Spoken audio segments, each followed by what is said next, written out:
உங்க சர்டிபிகேட்ஸ்ல பாக்கறதுக்கு என்கிட்ட டைம் இல்ல. உங்களோட ஆதார் கார்டை காமிங்க. ஆதார் கார்டுனா என்ன சார்? You're rejected. ஆதார் கார்டுனா என்னன்னு சொல்லுடா. காலையில இருந்து எல்லாரும் கேட்டுட்டே இருக்கீங்க. நீங்க ஒரு ஸ்டூடெண்டா நர்சரியில இருக்கீங்களோ இல்ல யூனிவர்சிட்டியில இருக்கீங்களோ இல்ல கவர்மெண்ட் ஸ்கூல்ல படிக்கிறீங்களோ பிரைவேட் ஸ்கூல்ல படிக்கிறீங்களோ இந்த கார்டு உங்ககிட்ட கண்டிப்பா வேணும். ஆதார் கார்டு ஒரு நேஷன் ஒரு student ID card. Aadhaar card மாதிரி ஆதார் கார்டில் உங்களுக்கு 12 டிஜிட் நம்பர்ஸ் கிடைக்கும். அது கூட ஒரு கியூஆர் கோடும் கிடைக்கும்.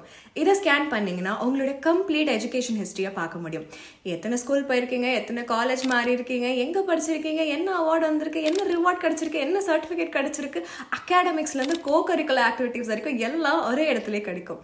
பெஸ்ட் பார்ட் என்னன்னா சர்டிஃபிகேட் தொலைஞ்சிருச்சுங்க அப்படின்னு சொல்ல வேண்டாம். எப்படி அப்ளை பண்ணுறதுன்னா அகாடமிக்ஸ் பேங்க் கிரெடிட்ஸ் வெப்சைட்டை விசிட் பண்ணுங்க, லாகின் பண்ணுங்க, லாகின் ஸ்டூடெண்ட்டை கொடுங்க, டிஜி லாக்கர் கூட லிங்க் பண்ணுங்க, அவ்வளோதான், ஆதார் கார்டு ரெடி ஆயிடுச்சு.